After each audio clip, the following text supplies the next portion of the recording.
Ni mu masaha 4 za mu gitondo muri kamwe mu duce ducukurwamo amabuye ya kariyeri mu murenge wa Ntarabana akarere ka Rulindo. Haragaragara umwotsi mwinshi ututumba uva mu ndiba y'urutare rufukuye. Urebeye kure ntiwamenya igitwitswe, ariko umusore dusanze yenyegeza umuriro n'undi ufite inyundo nini bigaragara ko yiteguye kwasa urutare. Bemeza ko ari amapine n'insinga bishaje batwika kugira ngo akazi kaborohere. Tugatwika kugira ngo rworohe. Iyo tubonye udukwi tudushyiramo nyine nuko tugacana, ntago iyo umuriro ubashije kugeraho ntago bikomera nk'iyo nta wagezeho. Ukoresha inkwi n'iki? Ndabona ibintu bimeze nk'insinga. Hari igihe ndatubasha nko kuba n'amapine ni icyo kintu dukunze gukoresha. Iyo tutabibonye rero dushyiraho amaboko, ariko biratugora. Mu gihe kitarenze iminota 10 tumaze dutegereje ko umuriro uzima, ibishashi byacumbikaga mu kirere byari byatangiye kutugarukira, bikaboneka kuwihanaguye umubiri cyangwa imyambaro, ku buryo wakwibaza uko bimeze mu myanya y'ubuhumekero kubamena aya mabuye n'abaturiye aka gace. Bamwe mu bamena amabuye bemeza ko imyotsi ibagiraho ingaruka, usibye ko batabireka kuko aka kazi gashobora kubinjiriza amafaranga 90,000 ngo batapfa kubona mu kandi kazi hagati y'iminsi 4 n'7.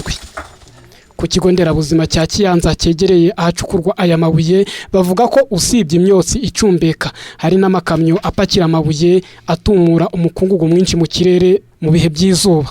Byose ngo byatumye mu mezi anashize mu barwayi 7618 ikigo nderabuzima cyakiriye habonekamo 1647 barwaye indwara z'ubuhumekero, maze ikigo nderabuzima gifata umwanzuro wo gusaba ubuyobozi gukemura iki kibazo.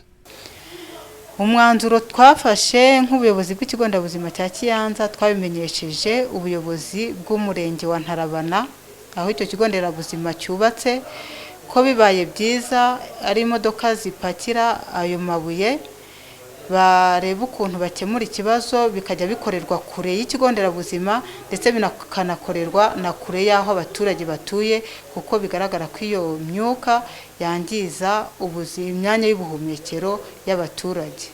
Twabisabye mu mpera z'ukwezi mu kwezi kwa 7. Ubuyobozi bw'umurenge wa Ntarabana buhamya ko hashyizweho amabwiriza n'ibihano kubamena amabuye batwika amapine n'insinga. Ni ikibazo gikomeye, ahubwo twaranabibujije buriya uko babona bacukura amabuye bafite foramu bahuriramo nk'abantu bafite ayo makampani acukura amabuye.